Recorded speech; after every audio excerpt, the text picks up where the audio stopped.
A very good evening and welcome to Ben Shatliff Tonight. It's Monday, June 10th, 2024. All this week I'll be live each evening at 7:30. We'll be discussing the main points of the general election each day, but also focusing on one of the political parties. Tonight, I've given you a clue, I've already said, we're discussing the Scottish National Party. We're giving you more about the history of the SNP, about how it makes the current parliament in just a few moments. Of course, we started off with Flowers of Scotland, which is one of the anthems of Scotland, which is understandable being given the name the Flowers of Scotland. But first, we'll just take a moment to just have a look at some of the news stories, the main events which have been happening on this Monday, June 10th. And I'll also be giving you a little bit of a trivial question in readiness for tomorrow night's programme as well in just a few moments. But before that, though, let's take a look at some of the main points which have been happening today on Monday, June 10th, 2024. We'll look at the ITV News Act first of all. And the Liberal Democrats have launched their manifesto. They're saying soak the rich and save the NHS. But the Lib Dem manifesto won't avoid austerity in public services. The Liberal Democrats promise a fair deal for the United Kingdom, which sounds reasonable, if not terribly exciting. The ambition is bold. Things in our country are broken, the manifesto declares. The good news is the Lib Dems plan to fix everything: the economy, National Health Service, the climate and the housing market. One way in which the Lib Dems say they will do this is with a fairly big increase in both taxes and day-to-day spending. Bigger than Labour, but set to purpose, proposed in their manifesto, which will be later this week. Spending would rise by £26.8 billion a year by 2020 to 2029, 2028 to 2029. Health and social care gets the lion's share of the extra money. And of course, you can hear more about all of these on the mainstream media. A fight for 24, the seats Labour must win to tread. You can see that on the ITV News app. Rishi Sunak says he hopes veterans can forgive me for leaving D-Day events early. And of course, the tributes continue to pour in, please say, after a post-mortem. And also, frost found on volcanoes near Mars's equator for the first time in a major breakthrough. Let's have a look at what Sky are also saying as well, because as well as the general election, there have also been some very, very big events around the world. There are also Sean Cisali. Two 12-year-old boys are thought to have become the youngest knife murderers in the UK after being found guilty of killing the 19-year-old in a machete attack. You can see more on that on the Sky News app. Today has apologised for an old internet post which said that Britain should have taken Hitler up on his offer of neutrality instead of fighting the Nazis in the Second World War. Ian Criven, who is standing in the East Sussex seats of Bexhill Battle, told Sky News that he apologises and withdraws the comment reservedly. He added that he is upset at how they have been taken out of context, saying his mother was the daughter of Russian. Much later, Prince Williams has met the men in England's football squad ahead of the Euro 2024 tournament on Monday. Peter Wales, who is president of the FA, visited St George's Park, England national football team centre in Burton-upon-Trent, to wish the 26 players luck and present them with shirts. Of course, that first game is Germany versus Scotland on Friday evening. England's first game is on Sunday, and Ukraine will also be playing as well within the first few days. I'm not sure if it's Sunday or if it might be Tuesday, so I do apologise. I will be supporting England and Ukraine, but I've also got the general election, of course, is also a very big thing, and of course doing what we do every Saturday to raise awareness and to fight for the peace, stability and freedom for the people of Ukraine. Now, the Scottish National Party. Over the next 5 nights, I'm going to be saying very briefly about each of the main parties, and if you are a representative of either the Scottish National Party, it's too late for tonight, but the Green Party, Reform UK, the Liberal Democrats or Plaid Cymru, and want to either come and join me live on the front terrace, or if you want to just, say a few words to be read out, just drop me an email inquiries at benjamin@shatliff.com. We're here each night this week at 7:30 live.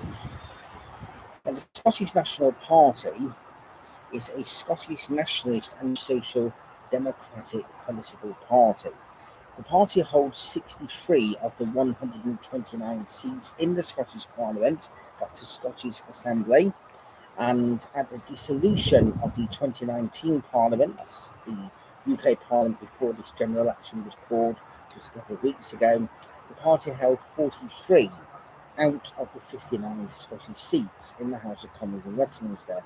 It has 453 local councillors, and that's out of 1,227. The SNP supports and campaigns for Scottish independence, I think we all know that, from the United Kingdom, and for Scotland's membership in the European Union. I think we know both of those as well, with a platform based on progressive social policies and civic nationalism. Now, it was founded in 1934 with the amalgamation of the National Party of Scotland and the Scottish Party. The party has had continuous parliamentary representation in Westminster since Winnie Ewing won the 1967 Hamilton by-election. It's almost 60 years ago. With the establishment of the devolved Scottish Parliament in 1999, the SNP became the second largest party, serving 2 terms as the opposition.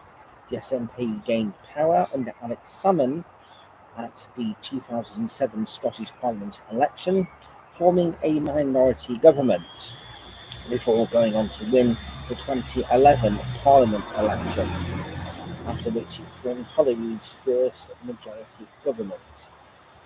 After Scotland voted against independence in the 2014 referendum, Salmond resigned and was succeeded by Nicola Sturgeon.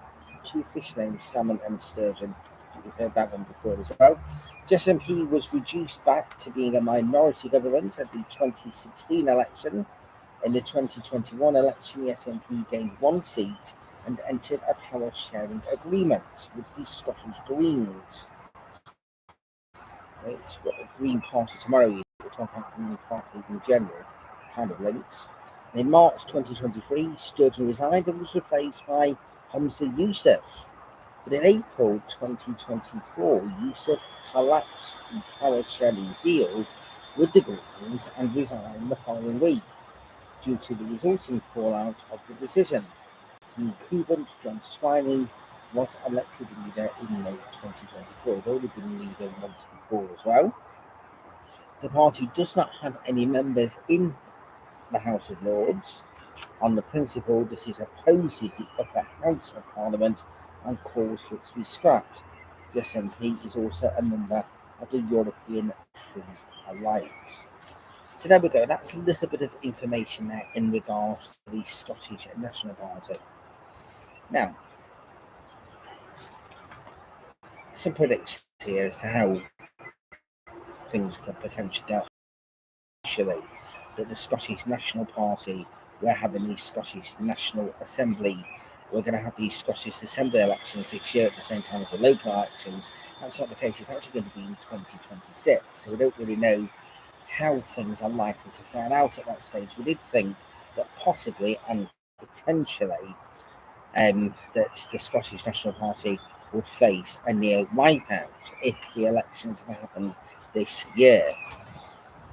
If we look at how the government is likely to be formed after the July 4th general election, just over 3 weeks' time, I'm still sticking with the prediction that the Conservatives will hold on with a majority of 5 seats. And that means, though, that their current majority, if we just discount all the by-elections which have happened since 2019, that still means then that there's like around, if you think of like 75, or there's certain numbers of seats there which will have been lost. So does that mean that the Conservatives will gain seats in Scotland, or will the Labour Party gain seats in Scotland, or will the Conservatives potentially lose some seats in Scotland? How's it going to form? Well, I think that the SNP are likely to lose seats in Scotland, and they are most likely to go to Labour, most likely, but it all depends.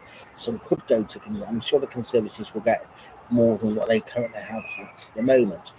Time and time for no, well, we wouldn't say time and tide spares nobody. We'll soon find out within a matter of weeks whether or not the SNP will possibly maybe hold on to some seats now with the change of leadership with someone who was possibly seen as a safe pair of hands, but at one stage led the SNP to defeat as well around 20 years ago again. So I will say it's at the moment it's rather open to see what will happen, but I think the Scottish National Party will certainly get a thrashing in the general election. But what will happen in 2026 for the SNP could be different than what would happen if they were going for those assembly elections at the moment, when I think it would either be most likely Labour, possibly the Conservatives that would be the largest party in Scotland. One of them would take over. I think that possibly it's if that had happened this year, we'll see what happens in 2 years' time, whether or not John Swiney has the chance to build up, or whether or not he can go further and think, no, we've had enough, and it will give more of a majority to Labour or even the Conservatives in 2026. All of these things all depend now on what happens with the general election, because it is a certainty if Labour do win the general election, then Labour will start to lose council seats and other seats all around the United Kingdom when they come up for elections, either next year or in 2 years' time. That always happens with a government. Sometimes they have a bounce, sometimes they don't, but sometimes it goes in the other direction. So we will wait and see what happens with the SNP under the leadership of John Swiney. I'm predicting that the Conservatives and Labour and also the Lib Dems will get some more seats in Scotland this time. They could help towards forge a government for Labour. They could also help potentially the Conservatives hold on. We'll find out more within the coming weeks. One thing I do want to finish on as well is I mentioned yesterday in relation to the European elections. We know now that that President Macron has decided to hold a parliamentary assembly election due to the fact that Nicolas Le Pen's far-right group got 35% of the votes in France. That's also happened in other countries as well in Europe, in both Austria. It's also happened in where the far right have managed to gain seats. It's also happened in Germany as well and other countries. When we take a look back as to how things were happening in the 1930s, then we just look to see exactly what is happening around our world as it stands at the moment. So we'll have more on that and more focus on that over the coming weeks, and we'll get some people on the programme to discuss these situations. Right, well, that's it. I hope I've given you a little bit of an overview in relation to the Scottish National Party. I don't need to keep saying this, but I will do. But I'm here each night this week, live, hopefully outside. The weather continues to be. I have a little bit of a slight dampening of rain, but nothing that's caused me to have to think, oh gosh, I've got some a little wet on my shoulders. But let's just think about it. If you're aiming to do something, you just continue, don't you, regardless of whatever the weather is. I will be back tomorrow evening. Please leave comment, please like, please subscribe to Ben Shatliff Online. The more we do, the more we'll be able to do much more. So for now, good night. Thank you for joining us. You've been watching Ben Shatliff Tonight on Monday, June 10th, 2024. Good night and God bless.